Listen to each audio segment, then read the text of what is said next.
আপনি যদি একজন সৌদি আরব প্রবাসী হয়ে থাকেন বা আপনি যদি নতুন সৌদি আরব এসে থাকেন, তাহলে আপনার জন্য এই 4টি অ্যাপস আমি মনে করি বাধ্যতামূলক। আপনাকে মোবাইলে এই 4টি অ্যাপস আপনাকে রাখতেই হবে। কারণ আপনি যে কোনো সমস্যায় পড়লে এই অ্যাপসগুলো থেকে কিন্তু আপনি সমাধান পাবেন। ১ নাম্বারে হচ্ছে আপনাকে অ্যাপসের অ্যাপটা রাখতে হবে।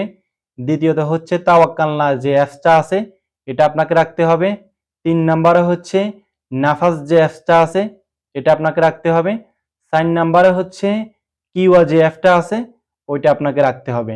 কারণ এগুলা যদি আপনি রাখেন, আপনার পাসপোর্ট বলেন, ইকামা বলেন, আপনার যে কোনো সমস্যায় আপনি এখান থেকে সমাধান পাবেন।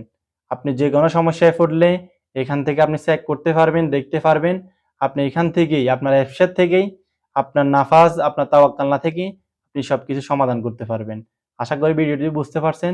ভিডিওটি যদি ভালো লেগে থাকে শেয়ার করে অন্য আরেকজন প্রবাসী ভাইকে জানিয়ে দিবেন।